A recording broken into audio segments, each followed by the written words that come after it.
Welcome back, Flare community. Happy Monday. I hope you're all well and having an incredible start to the week, and it's been pretty eventful. First and foremost, yes, I know those people on the other side of the Atlantic have started their daylight savings, and we are a bit of, I guess, out of sync, maybe by 1 hour, but don't worry, on the 26th of this month, the UK goes into daylight savings, so we're going to be resynced again. But yeah, it's been a busy week, and you guys know the deal on what these streams are about. It's basically a news roundup of everything that's happening on Songbird and the Flare network, and we've got actually quite a lot to talk about. So we're going to jump straight in and start how we normally do, and that is by looking at the various signal providers and their accuracy. This is a website called flaremetrics.io. It allows you to check the various statistics of the signal providers, and the one that may be the most important for you guys, or potentially, or it's a good indicator, is the reward rate here. So it looks like at the top of the chart we have an unknown provider, maybe not verified and in the official Bifrost list. We've got FTSO Plus in second place, Flare.space in third, in fourth place we have Best FTSO, and in fifth place we have Ivy Oracle. Looking over at the Flare side of things, sorry, that was the Songbird side of things there, important to mention, but if we go over to the Flare side of things, we can check by the reward rate here, make sure that's descending, and yeah, it looks like we have AFTSO in first place, in GenLab. Whoa, sorry, I was still loading. We have Evolve FTSO in first place. We have FTSO Plus in second. So they're doing pretty good, actually. I'm sure they was up in the top 5 on Songbird too. In third place, we have Atlas TSO. In fourth place, Nordso, and in fifth place, Ivy Oracle, another one that's in the top 5 on both networks.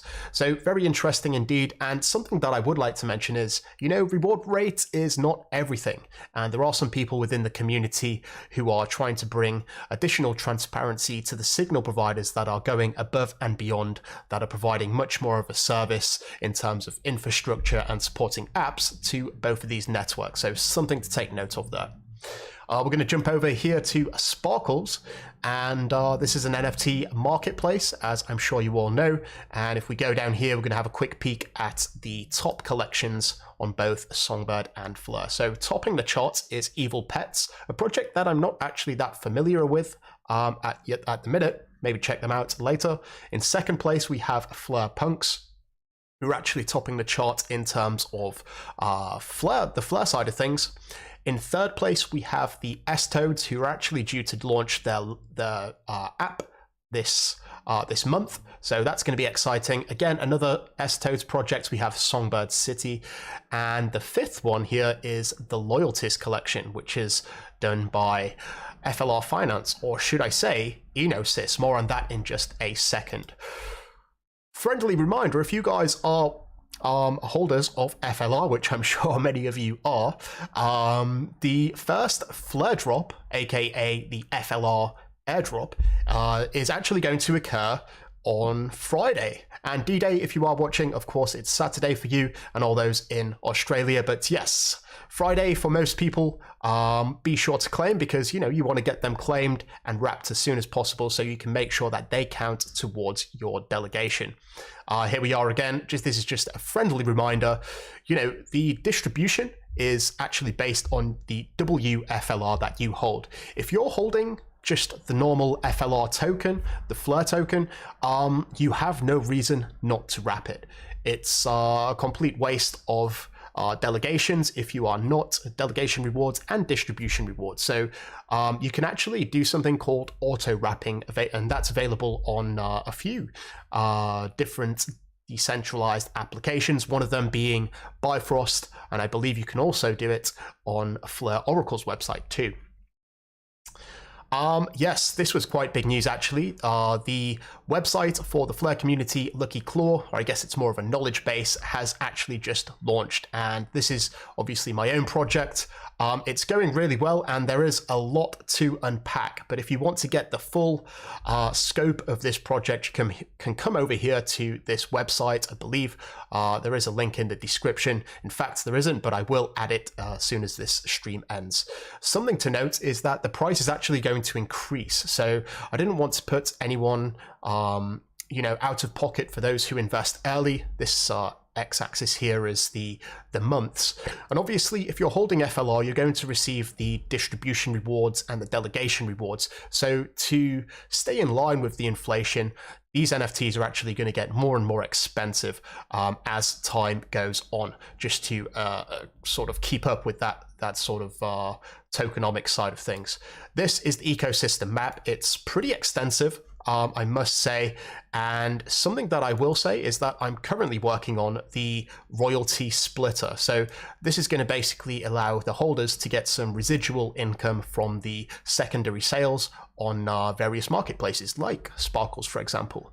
And if you are a holder of these NFTs, be sure to get yourself over on Discord and get yourself verified. There is actually, where are we? If we look on the left-hand side here, NFT verification. If you come over here, you're actually able to verify your wallet and verify that you are a holder, and then you're actually going to get access to a number of different rooms. For example, the Lucky Claw chat, where I keep everyone up to date, and also this one here, which is the Flare community Lucky Claw polls. Everyone voted for the royalty splitter, so that's currently in the works. We do have the governance DApp, which is coming, and it's basically going to allow the holders of the NFT to set various metrics. So pretty interesting stuff. And yeah, there's 350 that have sold already, or maybe actually slightly more, and that's out of 1,000, so still plenty more to come. And I did actually want to mention that anyone who is a part of the Flare community Patreon Legend tier, I'm actually going to be doing a lucky draw via the Flare community Wheel of Appreciation. I know many of you are familiar with that. And basically, if you are in this particular tier, I'm going to give away one Lucky Claw every month to a random member. So good luck with that. The big news hitting today, just a few hours ago, is this here from FLR Finance, or formerly FLR Finance. They've rebranded from FLR Finance to Enosis. So this is a completely step in a different direction. I think this is actually, for me, I think this is a logical approach.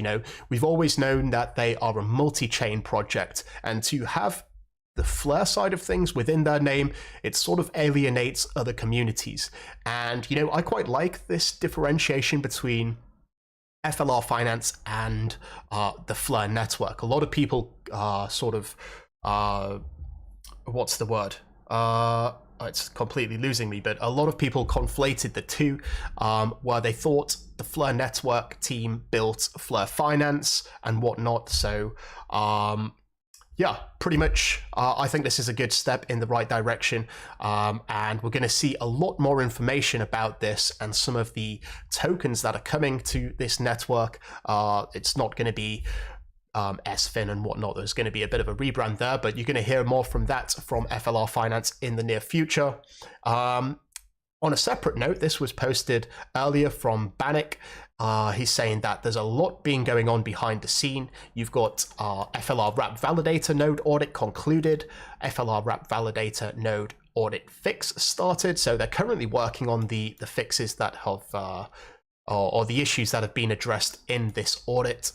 FLR Farm Safe app. So if you was experiencing any troubles with Bifrost and using the FLR Finance platform, that's the reason why they introduced the Safe app. And this was basically to allow adoption of the Ori wallet, which is a multi-sig wallet. And that's with this as well, the wallet connect, right? This is something that I found particularly interesting, is XFi as a payment on FLR Drops, the marketplace. That was released to the public, meaning we've got an additional use case for XFi.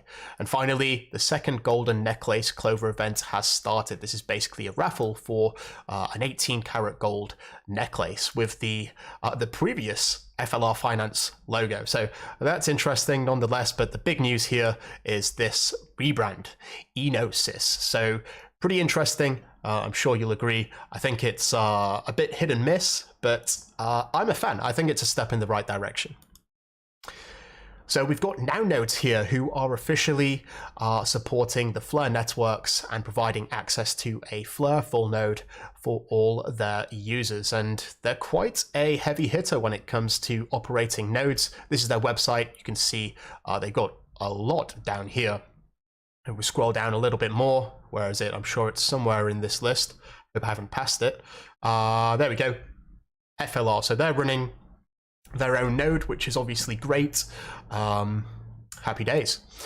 If you aren't familiar with Flare.builders yet, this is an incredible website, and this is great for an overview for people who want to see who's building on the Flare and Songbird network. They've just implemented a new feature, that's the real-time search, but I did just want to bring this to your attention because a lot of people are saying, you know, what's going on with Flare? What's going on with Songbird?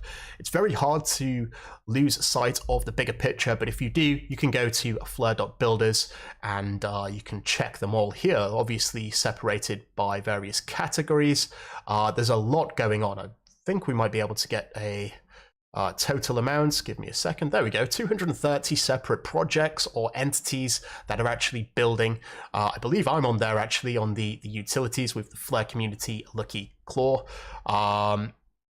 So yeah, pretty interesting. And if you are looking for an overview about what's going on, this is definitely a good place to start. Flare.builders.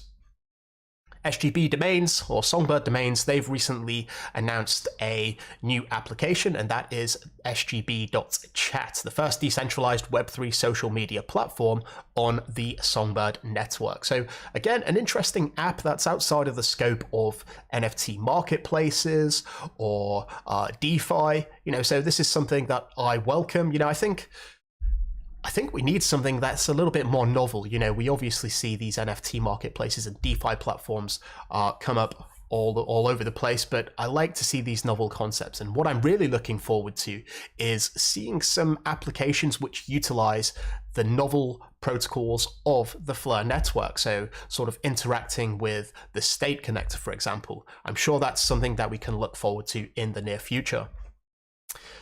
This is flare-dashboard.io. Sorry, third time lucky. You can follow them at dashboard_flare. This is a website. It's going to be a website in the future bringing transparency to the community on all things signal provider related, and that's for Flare and Songbird. And it's actually ran by, or partially ran by, Ash. He's one of the big backers of it. He's the one that got the ball rolling with this, and he's a really valuable asset to the community. He's really working hard to bring this transparency and information to the wider community. So I'd also recommend following him as well, at Banker DeFi. He's very knowledgeable on all things Flare, and yeah, definitely worth a follow. Flare Oracle are developing a new game called Pico, where players can buy and own playing cards while earning real value while playing.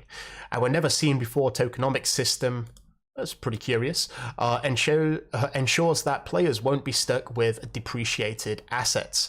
Plus, it's cheap to play. Obviously going to be cheap to play because it is on the Songbird network, I'm assuming.